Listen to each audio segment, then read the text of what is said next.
everyone to Defining Your Worth to Negotiate Your Salary. My name is Sandra De Leon, and I am your co-host for today. I am a career counselor at the Career Center.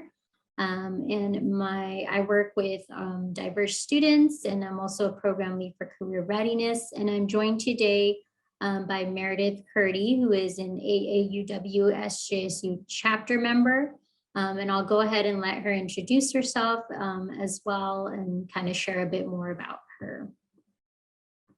Go ahead, Meredith. Awesome. Thank you so much, Sandra. Good afternoon, everyone. Welcome to today's session, Defining Your Worth to Negotiate Your Salary, How Intersectionalities Impact Your Economic Opportunity. We're here today to gain confidence as people who might identify as Black and or as women, so that as job candidates, you have some understanding of how to negotiate your salary. And this should be useful to you regardless of your intersectionalities. We'll actually spend some time talking about that. This event is in partnership between AAUW and the San Jose Career Center. A huge thanks to Sandra De Leon, who invited me to join for this presentation. And I'll go ahead and start sharing my screen. Try that one more time. There it is. Can I just get a quick thumbs up to know that it's visible? Wonderful. Thanks, folks. So first, quick housekeeping. Whether you're joining us from your Zoom app or on your phone, desktop, or a web browser, please note that you'll be on mute for most of the webinar, but we will have a Q&A at the end where you can unmute yourself. We're a small enough group, happy to be able to have a conversation. Second, you will see that there is a chat, so please feel free to type questions into the chat at any time during the presentation. I'll likely present the content to you first and then wait until Q&A, but if I find opportunities to kind of pause during the presentation or respond to questions, I'll do my best to do so. So please note that I think you can use the raise hand feature using your reactions in Zoom. So why don't we go ahead and test out the chat? Please introduce yourself with your preferred name, whether that's your first name or last name or superhero name, your major and your year in college, just so we have a sense of who's in the room. Let's see if the chat works. I'm gonna wait to see the first response before I keep going.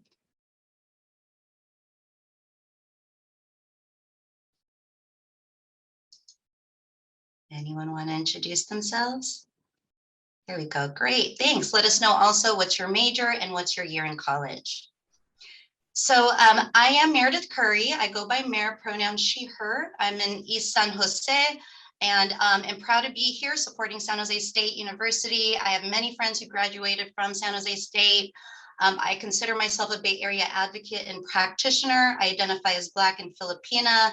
My full-time role is as the executive director of the Northern California College Promise Coalition. Please add me on LinkedIn. I am constantly sharing news from our coalition, everything from fellowships to job opportunities, to internships, to general other resources like mental health, etc. I'm also involved here in the county on the Commission on the Status of Women. I'm proud to have served as the chair as of last year. I'm on the board of a nonprofit called Lead Filipino. And I am a graduate of public post-secondary systems here in California, namely UCLA, where I got my English degree, and Cal State Long Beach, where I got my MBA. I'm really grateful that the work that I get to do with the Northern California College Promise Coalition includes 30 plus different scholarships, college promises, and even mayor's offices. We're especially grateful to elected and appointed officials like San Jose Mayor Sam Liccardo and women leaders like Oakland Mayor Libby Schaaf and San Francisco Mayor Lyndon Breed, who are champions and thought partners in this work. So I hope that you see in some of those names and some of those organizations examples of how you can kind of activate your own impact and take some of the things that we shared today. There'll be a lot of different resources that I provide towards the end. And included in those resources come from my involvement as an AAUW San Jose member and a Start Smart and Work Smart trainer. And that's going to be the bulk of what we discussed today. So I'm here representing myself as a woman of color, entrepreneur, and as someone who was an employee. and am an employee. I'm also here representing the American Association of University Women, in case you were wondering what AUW stands for, who is keeping tabs on the pay equity gap and how it especially impacts women of color. Black professionals, especially Black women, get paid less than their counterparts, as you see on this chart. And because of the gender pay gap, women have less money for a rainy day or emergencies like what we all experienced with this pandemic. So I'm here to help you think of how to really approach the next steps in your career journey, really thinking of how to advocate for your value. AUW specifically helped me get my MBA through their career development program when I was 29 years old. That's when I also decided I wanted to become a salary negotiation trainer with them, which is the hat I'm wearing with you all today. We'll talk about top strategies to negotiate your future benefits and pay, regardless of how you identify. Last, just a quick note that the pay gap and equity for women is something we must keep advocating for. This is not an exhaustive list of priorities by AUW, but these are the two that I thought were relevant to highlight given what we're talking about. First, to achieve economic self-sufficiency for all women, and second, to support a strong system of high quality public education. So it's those kind of principles that really inform a lot of what you're going to hear about today with regards to salary negotiation training and advocating for your worth. So, all right, what we will cover in the limited time that we have today. First, because we're going to talk about some stuff that really requires you to have an open heart and an open mind, we're going to start with mindful breathing. This is something I actually have incorporated into my everyday as well as into my business life with meetings, all of that. So we're going to practice it today so that you know it's always something you can tap into, because it can be very stressful and anxiety provoking to negotiate your salary or to interview for jobs. Your breath is always something you have access to. Then we're going to talk about the three things that I've really adopted in my life: acknowledge, accept, and adapt, and how that begins with exploring our intersectionalities. And then we'll close with negotiating your worth. So starting with a deep, calming breath. Before we get started, starting with this quote: your calm mind is the ultimate weapon against your challenges. And it doesn't matter who you are or how long you've been applying to jobs or how long you've been pitching yourself and putting yourselves out there. Applying to jobs, negotiating your salary, having to share your value statements can all be require positive energy and confidence from you. And to get there, let's start with some mindful breathing. So I want you to just take a moment, listening my voice. If it's comfortable for you to close your eyes. If you're not comfortable closing your eyes, perhaps lower your gaze so you're not looking at the screen, maybe down at something and just kind of let your eyes blur so you're not focusing on anything in particular. And just be in your body in this moment. Whether you're standing up or sitting, maybe you're taking a walk or you're driving, in which case, please keep your eyes open. But be in your body and feel what it feels like to be present. To have nothing to do or care about this vision, this dream, this journey that you're on with limitless potential, limitless opportunity.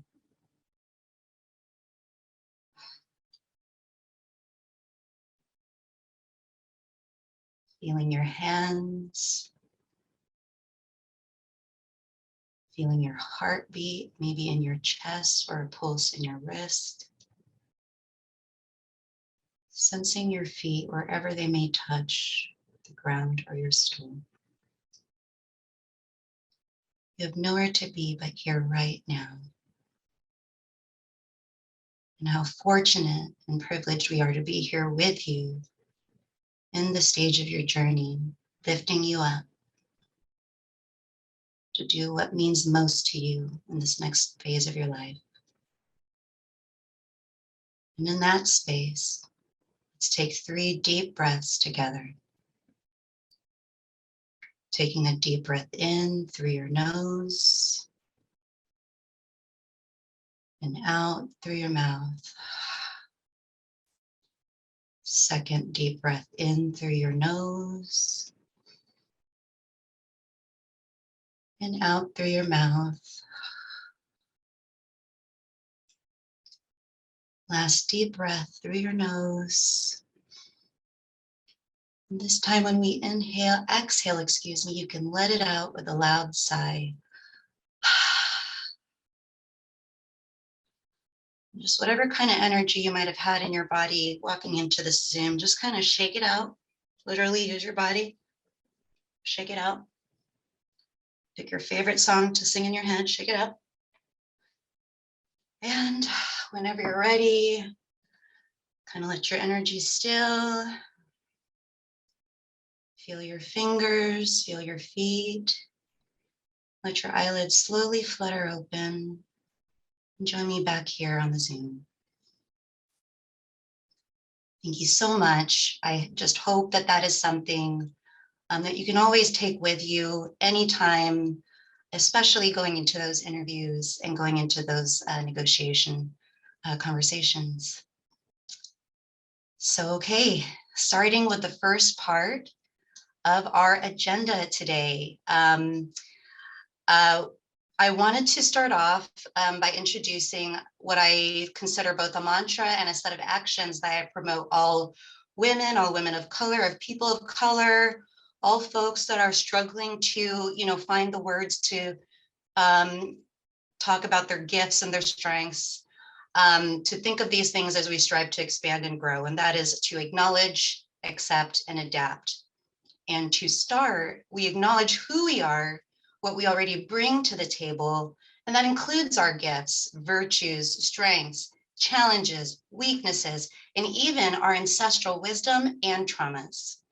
Exploring our intersectionalities helps us to truly understand who we are in this present moment. And this is a quote that I find really resonates for me when I think of intersectionalities, and that is that we all live complex lives that require a great deal of juggling for straight up survival. And what that means is that we're actually living at the intersections of overlapping systems of privilege and oppression. There are certain gifts and benefits that come with being a Black woman, with being a Black and Filipino woman, with being someone who was raised here in California. There's also challenges and different sets of oppression that I've felt all along the way because of the same identities. And so let's just take a few minutes today to think about who we are before we even walk into the room and talk about who we are. So that last image showed us 16 intersections, and there's lots of different images. Some have 20, some have 10. So just anchoring on the 16 and using myself as kind of a guinea pig. I do this exercise at least once a year now, because honestly, some of these definitions have changed, like our definitions around, language or immigration status or income or ability may have changed from high school to college to getting ready to graduate college to your careers. So these are the 3 out of the 16 I wanted to hone in on because they impact me most in my day-to-day. And I want to share this with you. So start thinking of what might be impacting you most in your day-to-day. So education, which is both what drives my passion for education equity and access.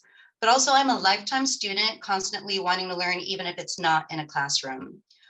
My heritage and history, I'm Black and Filipina. And even if people want to tell me I'm not one or the other, which I have heard, I am both, and I'm a complete person. That said, I'm 39, and I only learned how to lean into loving myself and feeling whole and enough maybe 4 to 5 years ago. So loving yourself regardless of how society, employers, and even family treat you is a lifelong journey. And we do bring some of that into our applications, into our negotiations. I was actually privileged to be featured in a video on anti-Blackness and Filipino culture because of how it affected me in the past. And there might be other examples of how your culture or your ethnicity have impacted you. Again, those overlapping systems of both privilege and oppression. And the third, for me, is geographic location. The fact we're here in San Jose, the fact that I was born in California instead of the Philippines, or in where my father grew up in the Midwest. This impacted my opportunities. I've been a nonprofit for for over 2 decades, actually, and California has tens of thousands of nonprofits. That's why it is possible to have a nonprofit career here. What I ended up learning about was a 17th identity during the pandemic, and that is the 17th that I've added: mental health. I had a death in my family, forced me to address my mental health in a way I hadn't. And fortunately, going through that process allowed me to also build up my own sense of identity, tackle some of those challenges that made me not come fully authentic into conversations or not present my fullest sense of value when I negotiated at job applications. So things like therapy, counseling. I was even an apprentice to an Indigenous spiritual healer in 2020, doing whatever you got to do to help yourself heal. And for me, that included helping others heal. I even host healing dance sessions via Zoom. So all of these different things impact who I am. They inform what I put on my resume. They inform what I'll end up saying in my cover letter, and they likely inform the jobs I apply to or think I am capable of achieving, right? All 4 of these. So now let's take a moment for yourself. Let's bring this to you. I encourage you all to take 1 minute to pick maybe 1 or 2 of these identities that you feel are really taking the lead when it comes to you, how you feel you're right now in your college journey or in your career journey. Go ahead. And the question again, I'll put it in the chat. What are the 1 to 2 identities that stand out to you, and which shows up for you regularly? And if you're willing to, please share that out in the chat.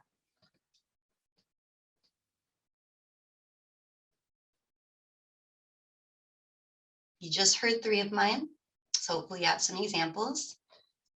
What are 1 to 2 that stand out for you?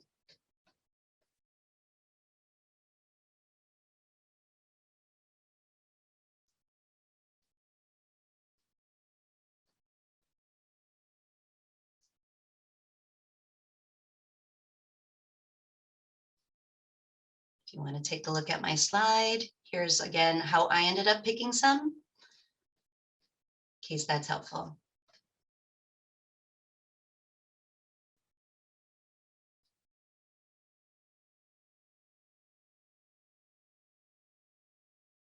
All right, things are starting to come in. Thank you so much. Your engagement means a lot, especially for the session. So we have seen race, we see occupation, we see ethnicity, we see geographic location. Okay, so all of these different things are informing, again, maybe where you want to work. Maybe you're not picking jobs outside of California for a reason, or maybe you're picking jobs only outside of California for a reason. Maybe you're looking for jobs where you know that they have strong DEI and belonging policies because you want to work in diverse settings where you know you'll be nurtured and mentored. So thank you so much for sharing. Please keep it up if you'd like to.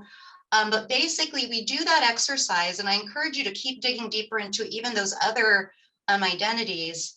But we do that so that you know who you are, because now that you know who you are, it's time to practice acceptance, accepting yourself. Because being fully accepting of yourself will put you in that best kind of mentality, that best kind of visioning, positive energy to actually seek out what makes the most sense for you. This quote is one of my favorites. The thing that is really hard and really amazing is giving up on being perfect and beginning the work of becoming yourself. And it's really easy in college to see a lot of different examples and to be given a lot of different and possibly mixed messages about how you can show up as you graduate from college. But this quote, I hope, sits with you in terms of whoever you are, whatever your identities are, whatever your gifts are, whether you're studying economics or sociology, whether you transferred or you went straight to college, whether you still have a year left or 3 more years left or a couple months before you have to start looking for jobs. Now is the time to start accepting yourself. You are already enough and you're worthy of any job you apply to, whether they know it or not. It's a process, right? So let's talk about why you need to practice acceptance and why now is the time. So this is from a TED Talk on the 5 top indicators for startup success. It's one of my favorite to refer to because it basically highlights that of the 5 factors for success for companies like LinkedIn, YouTube, Airbnb, and Uber, companies that we know were super successful, that the top factor that impacted them was timing. And we can bring this lesson both from that kind of corporate business perspective to an internal personal perspective. Like if the number 1 factor is timing, and if you're looking at this list, you might recognize that timing is actually the 1 factor we as human beings have the least control over, right? So if you're telling yourself, oh, I'll feel more confident in the summer after I've done X, Y, and Z, or, oh, I'm gonna, whatever is the case is, now is the time. There's no time like the present, no better time than right now to acknowledge your intersections, accept who you are and the amazingness you already bring, and also the challenges you need to overcome so that you can adapt. And we're going to talk about ways you can adapt today to get ready for those interviews and those negotiation conversations. So to get ready to adapt, what is sitting with you right now after hearing all that? Here's a word cloud from the last few years of actually presenting to women, young and old, entrepreneurs and students, about this topic of defining your worth. So take a look and see what word stands out to you. And if you're willing to share, please type the 1 to 2 words that are really calling out to you right now. Or is there a word or 2 you would add that you don't actually see? What word comes up to you when you think of defining your value or negotiating your salary?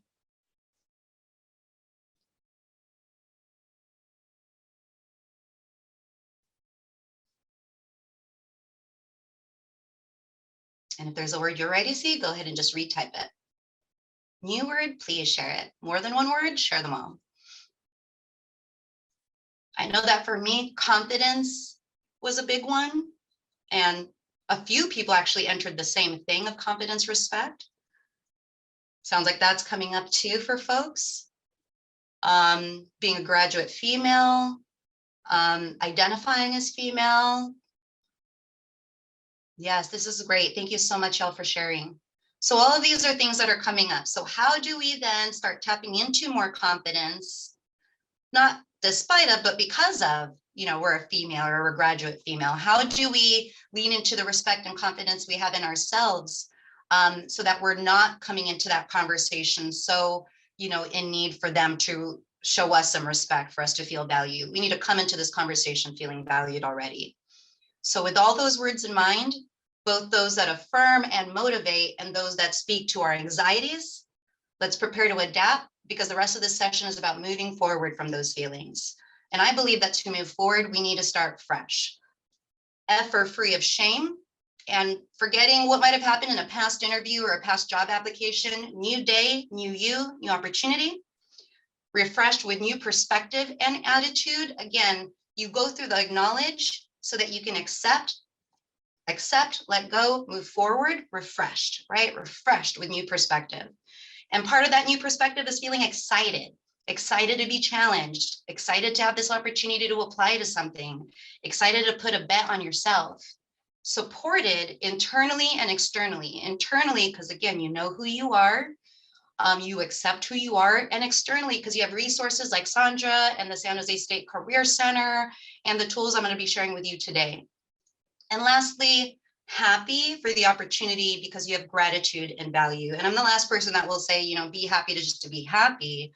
But there is kind of a beauty in the positive intent, or leaning into that positive intent of walking into this opportunity regardless of the outcome.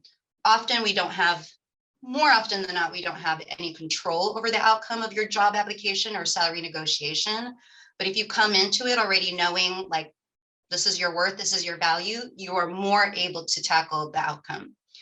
So with that in mind, I hope to help you start thinking of how to get fresh. Let's get fresh. So to start, I'm going to put something in the chat.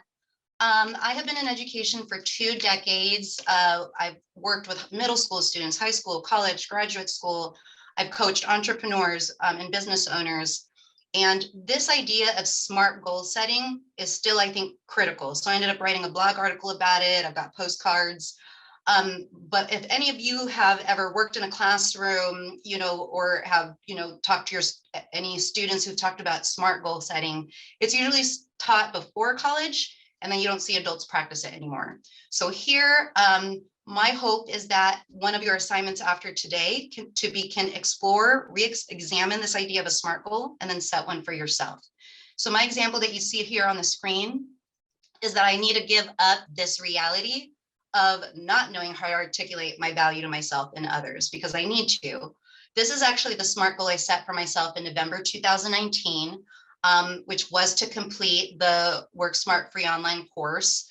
There's Work Smart and Start Smart, and I'm going to introduce it to you today. So I hope you consider, again, setting a SMART goal on completing this program, but if not, that you take some of the things that we're going to share with you and work through today.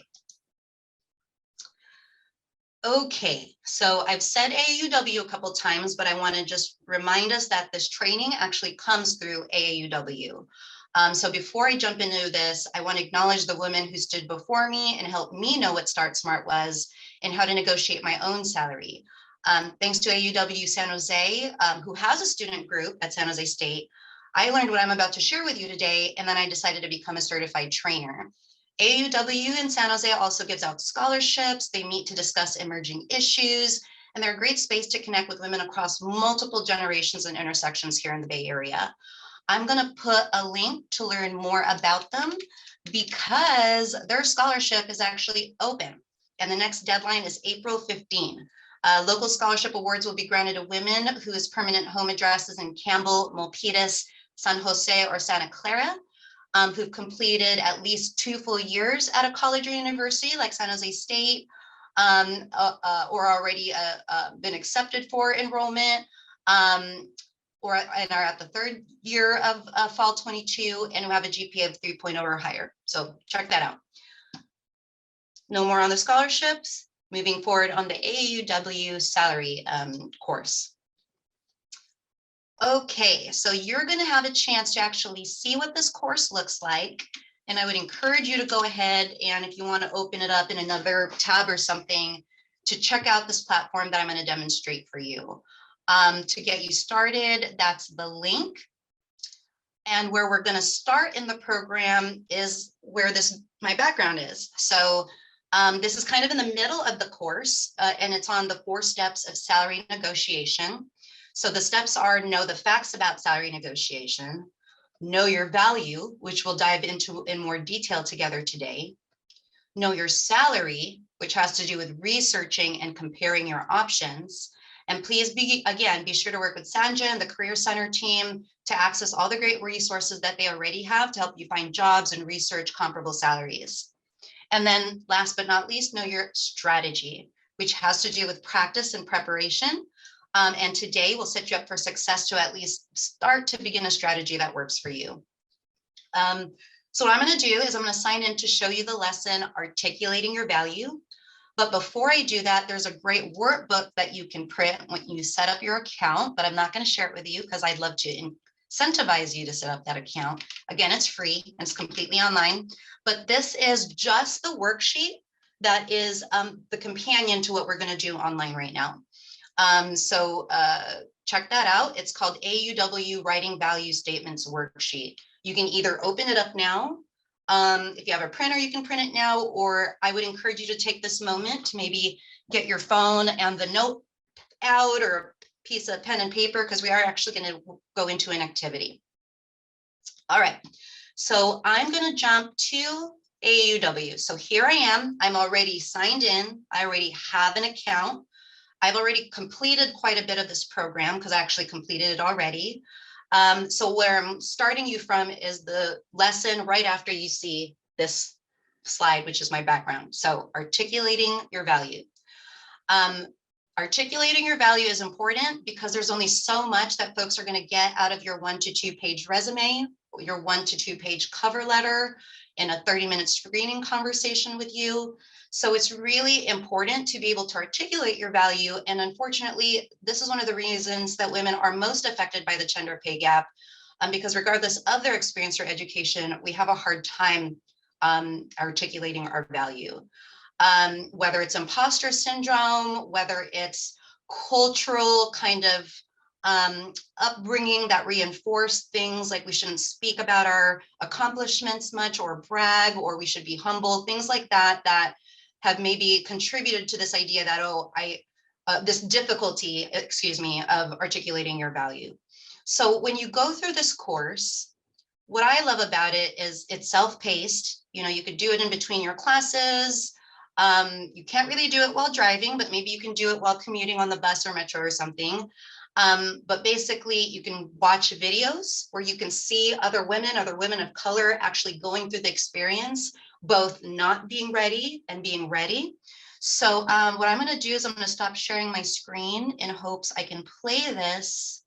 Whoops, wrong thing. Where you can hear it, so you get just a little bit of a snippet. So can you also see my screen? Can I get a reaction confirming you see the right thing? You see me about to press play on a video? Wonderful. Thanks, y'all.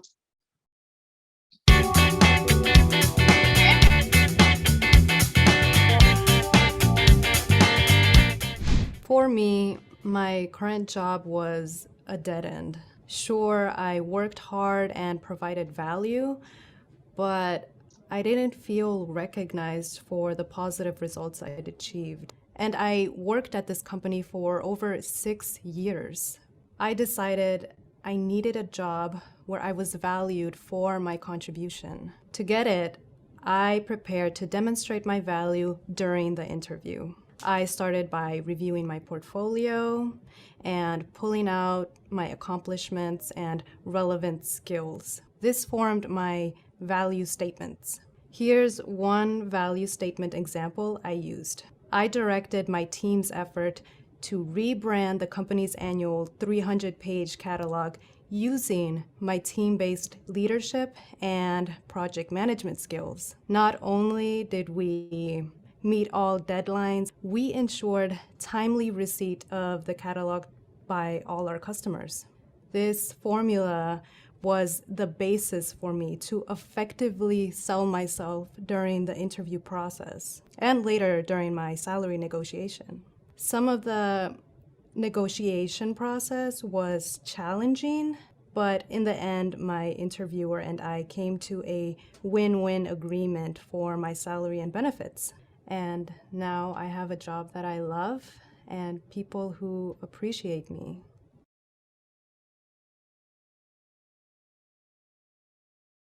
All right, so that's just a snippet of some of the content you'll get. It's incredible. You get like both hearing like the story leading up to, and then the preparation, and then the outcome. So that's the video you get to watch before you keep going. And then you get these great other examples and exercises so you can start putting what you just heard into practice. So in this case, it's breaking down for us that to create a value statement, what we heard was she reviewed her portfolio. What might that mean to you? Maybe if, especially because we have folks here who are studying like economics, or maybe you have like different reports that you published or different case studies that you wrote or explored. Maybe there were certain projects that you did that led to certain outcomes. Maybe if you're studying communications, or certain campaigns you got to launch that had certain results. But your portfolio has all of your accomplishments, what you did, and then you can start kind of writing out that list of skills. We heard project management skills.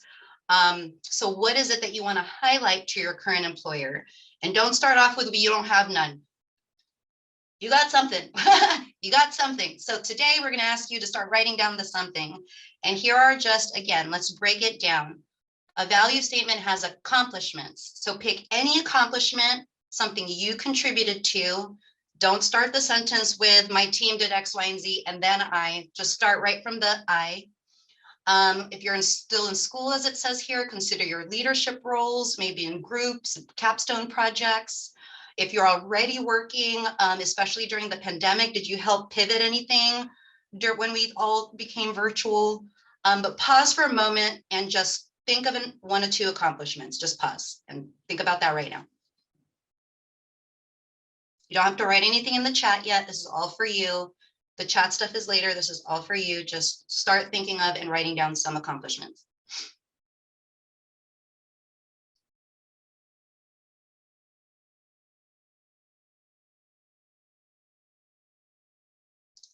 I think I'm going to go ahead and put one example for me just to get your gears turning. So my accomplishment is I launched what was usually a in-person event into a Zoom event. We ended up getting 2 times the participants that we would have gotten in a live event. And majority said they wanted us to do it again. So that's my accomplishment. That's long, that's verbose. I could probably cut that down quite a bit. That's just an example. So, okay, hopefully you've written down at least one accomplishment. So the next piece, skills. What was the skill that informed or helped that accomplishment happen? What made that a reality? So again, project management skills, interpersonal communication skills, research skills, data analysis, public speaking. Sandra and I were talking about public speaking earlier. What were the skills that you used to get to that accomplishment? So pause for a moment now and think of 1 or 2, again, just for yourself, nothing to share with us yet. What skills do you have? And maybe you end up thinking of some skills that have nothing to do with that accomplishment, and now you can think about an accomplishment related to that skill.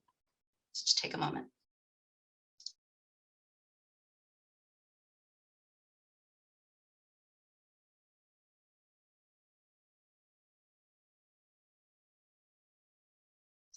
All right, I think I'm going to type my skill. Just again, as another example, get your gears turning. So for me to handle all that, making the live event a virtual event, I use strong project management and outreach skills. Strong project management to, pivot all of the logistics of it, and then outreach to actually get people to show up. So think of the skills you have, and hopefully you wrote down 1 or 2. So then closing out with the last part of the value statement.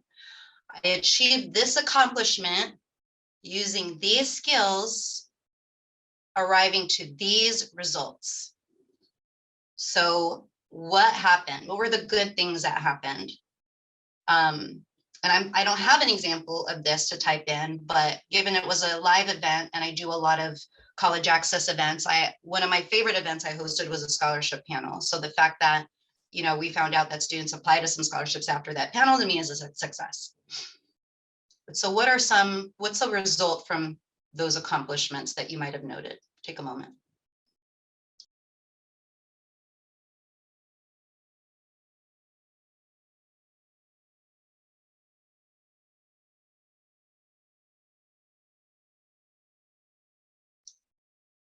Okay, now if you need just a little bit more to get started, they knew that might happen. So look at, as you go through the lesson, the different examples they have for you. In this case, they actually have different women of different intersections sharing their value statement. So let's check out Sandra's. So I'm just going to pause here. I'll go ahead and read it out loud, but you can kind of hear the different elements of her value statement. So Sandra's been in her position for 3 years, is applying for a promotion in the same department, has been promoted twice so far, and a training program that she created was responsible for training all the new hires. So one accomplishment is she managed a strong training program for incoming hires that has led to lower turnover and saved the company money in future onboarding costs. And the skill was she used her project management and leadership skills.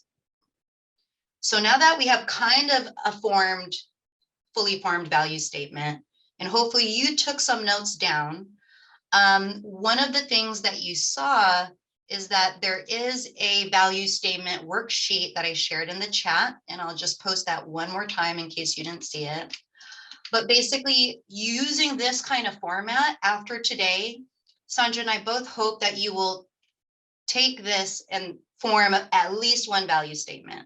I would highly encourage 3 to 5, especially that maybe highlight different accomplishments, different skills. But so now that you see this example and you've heard several examples, now I want y'all to get in the chat.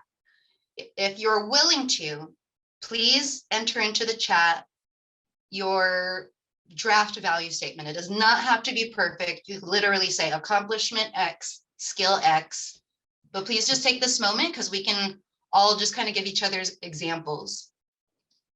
And I don't know, Sandra, if you'd like to participate too, but that could probably be helpful too. Yeah, and I'll just add here for students, I know sometimes it could be challenging in terms of thinking of, I think at times I hear students sort of devalue the work you've all done and feeling that, well, maybe I don't have that much relevant experience to this position I'm applying to or this internship. As Meredith mentioned before, you could definitely talk about accomplishments and class projects that you did. If you haven't had a lot of work experience or relevant experience to the field you're now looking to go into, definitely pull accomplishments from your projects, whether it was a group project, solo project, a research paper, a presentation that you did in your class. All of those are valuable experiences. Even if they weren't paid, it's still experience that you're gaining. And we hear from recruiters often at the Career Center that they like to hear about those experiences because you can still show that, maybe you were the one sort of leading the project and helping to assign roles in that project. So that's showing leadership skills. And you can talk about how the result of that project, what you either learned or maybe your team received a good grade, or the professor kind of acknowledged the work and kind of set you all as an example. Again, those are all great accomplishments that you can speak to. So definitely reflect back on those for those of you that might, are having a hard time in terms of thinking of work experience kind of accomplishments. So yeah, we hope to see some of you enter maybe what you've drafted so far as your accomplishment in the chat.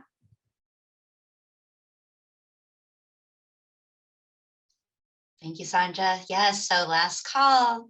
We'd love to see even one example. Again, doesn't have to be perfectly crafted.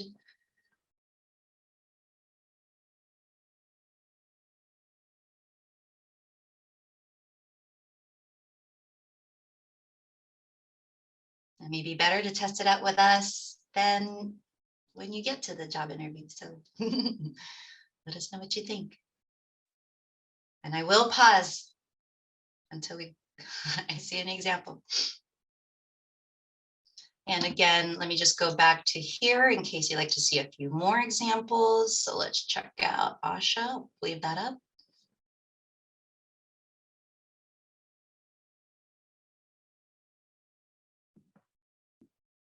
And if any of you are having trouble kind of formulating that accomplishment statement, you could even pick my brain and Meredith's in terms of, I'm not really sure what could be an accomplishment or how to showcase it given this experience, whether it was a work experience, like I said, or class project or a volunteer role or whatever that might be. We could even help with, how do you kind of formulate that?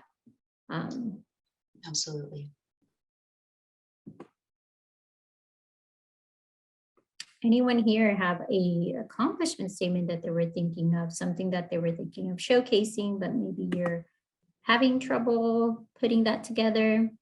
Something that maybe came to mind as you were looking at this sort of formula here, something that you thought of, oh, well, I did accomplish that, or I did use that skill. Feel free to either share out loud or like we said in the chat. Great, we have Alexis. I organized and coordinated a group project with 10 people using my leadership, organization, and communication skills. The group project was successful and everyone did their part. That's awesome. That's a great accomplishment. You are showcasing, what you accomplished in this project, mentioning the skills that you utilize, leadership, organization, and communication, and then what the positive outcome was, that it was a successful project and everyone executed their part.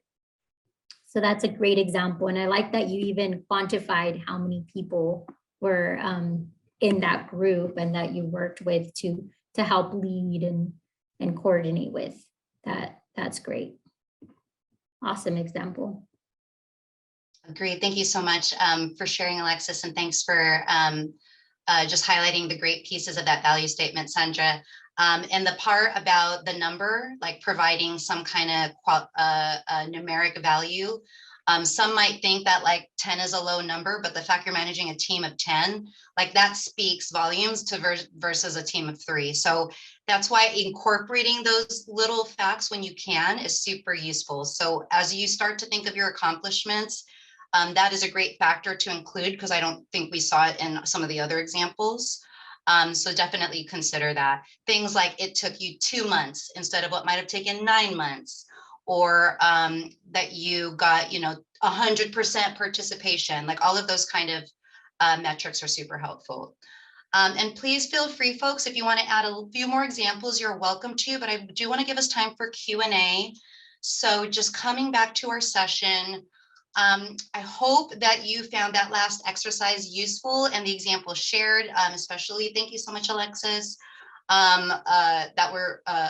that the pieces, especially around your value statement, how you break that up, how you use that to hopefully to also prepare and build that confidence to actually share and make those articulate your value when you get to the conversations at your interview or negotiation.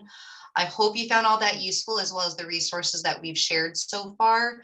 And I believe the Career Center team is ready to support with continuing to fashion those value statements. So just let them know. Yeah, if any of you, still are having some trouble with formulating those statements, or, feeling confident when it comes to negotiating your salary, or would even like to practice like negotiating a salary, feel free to schedule an appointment with myself or another career counselor at the Career Center, and we'd be happy to kind of dig deeper on this topic with you, and even do some role play if that's what you would like, or just how to kind of help you formulate these statements. You can schedule an appointment with a career counselor through Spartan Connect, and I will include the link in the chat on the topic of negotiating salary, or any other topic you might need support with, such as resume writing or otherwise. So I will enter that in the chat, and then I'll pass it over to Mary. Thank you so much. Yes, please make sure to take advantage of that. Adding to the suite of resources you get after this session, I will put my link tree in the chat, which has a bunch of other resources, including all the ones I've already posted in the chat, such as my LinkedIn, the AUW Work Smart salary negotiation link, that value statement worksheet. I also have the link to the San Jose AUW scholarships, the fellowships and grants I was able to take advantage of, and that Growth Smart or Growth Mindset SMART Goals blog. So you can find all of that there. I do encourage you to, again, get on that platform. It was super helpful for me. It's free, it's self-paced. I would encourage you to set a SMART goal of when you want to get it done, so that you're far enough along, so that if an opportunity shows up, you don't feel rushed or unprepared, right? Start doing a little bit at a time every week. And last, just want to make sure there's a few minutes for questions. So let me pause and see, were there any questions that have come up yet, Sandra? No questions so far, but this is y'all's time to ask any questions you may have to Meredith and I. Again, if on the topic of salary negotiation, maybe if you have some questions regarding the information that was presented, or again, a bit more questions about, well, what do you do if they're not willing to, meet me where I want to in terms of my salary range? If those are some of the questions you have, or what if they say no? What should I respond? Maybe those are some questions you have that are coming up, or even around the formulating the statements. Please feel free to ask. We have a few minutes here, about 6 minutes left. So you can enter those questions in the chat, or if you feel comfortable, right now is the time where you could unmute yourself and ask the question as well. Just a reminder, you would click on reactions and then raise hand.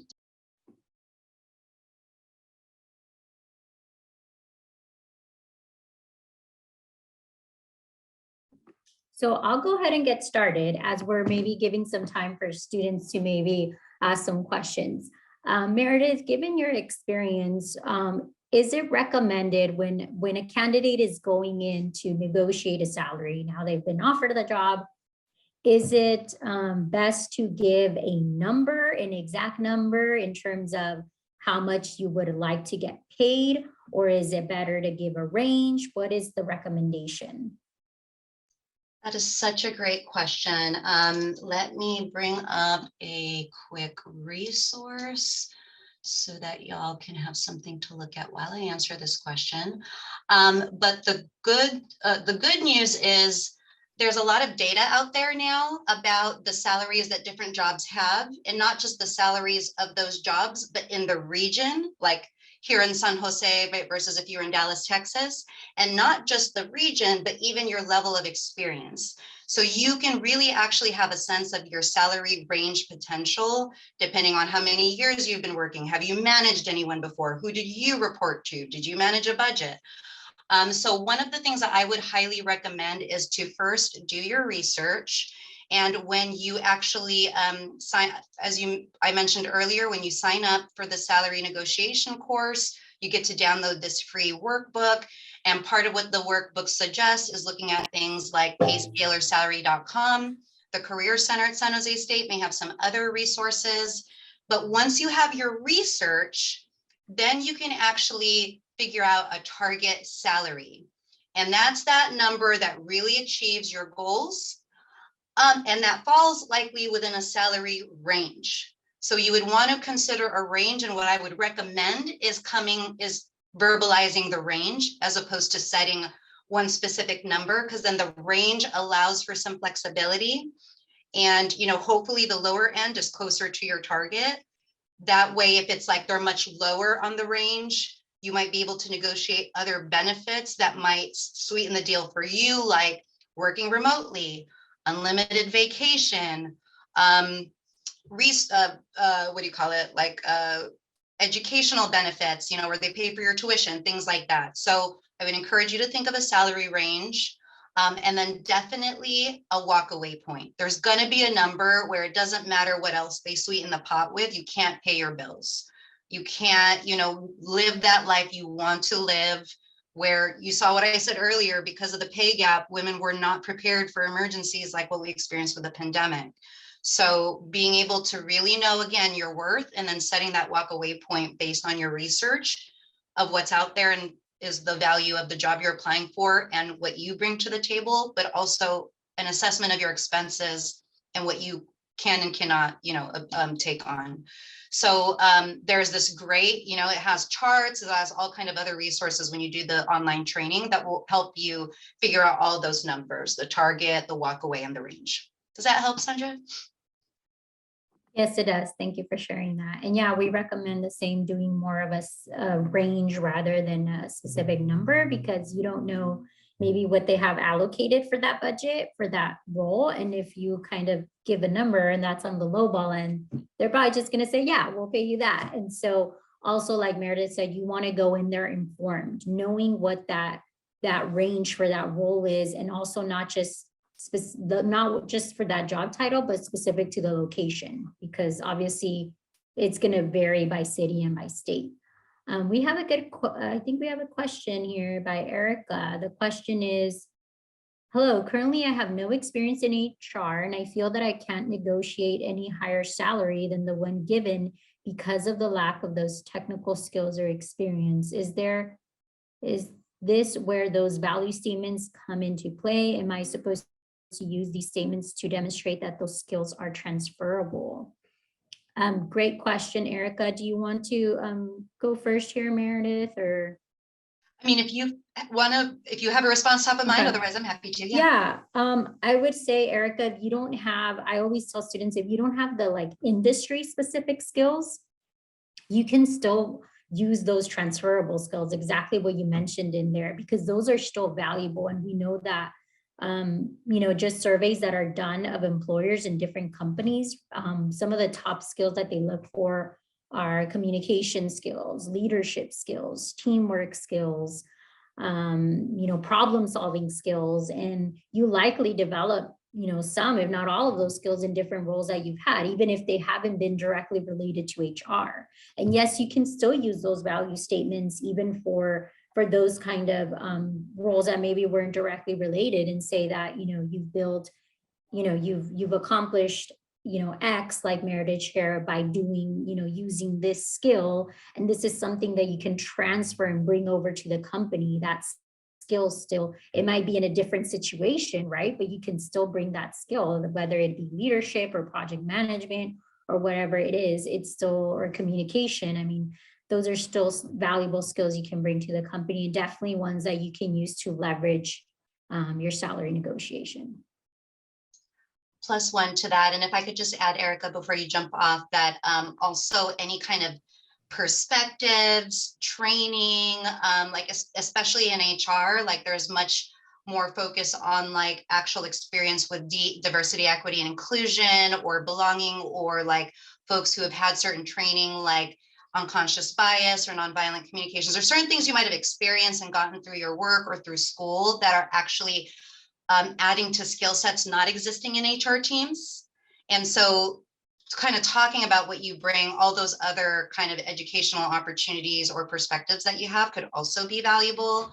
And I would encourage also like informational interviews with other HR teams, and like what works and doesn't work, and what kind of skills they wish they had, and like vibe off of what you're hearing that you actually bring, and bring that, like, because I think it's really important to also recognize that there's job descriptions, and employers can't write every single word of what they want in that job description. So just because you don't see your skill reflected doesn't mean yours doesn't count or isn't valuable. That said, when you apply, you do want to kind of align some of what you're doing, those transferable skills, with some of the same terms, like language, just so that they see that it is kind of in the ecosystem of what they're looking for, even if it's not the exact words they would have used, if that makes sense. And I don't know, Sandra, if you'd agree with that. Yeah, definitely pulling from the job description, because they're usually going to include not just, like I said before, the industry specific, but also those transferable skills, and trying to kind of use that same language that they're using when you're, giving your pitch or giving your accomplishment, that same language that is in that job description for those transferable skills, so that they could see that there is a match, and that, hey, this candidate does have those skills we're looking for, and they're explaining how they're going to bring value to this company and how they brought it to another company previously. So yeah, definitely. All right. Well, I know we are here on time. Erica, any last minute questions? No, thank you. Really appreciated that. You're welcome. And thank you for joining us today, and sticking around to even a little bit past the hour workshop. We'll be following up. I'll be following up with some resources, and thank you. Thank you. Have a good day. Thank you. You You too. too.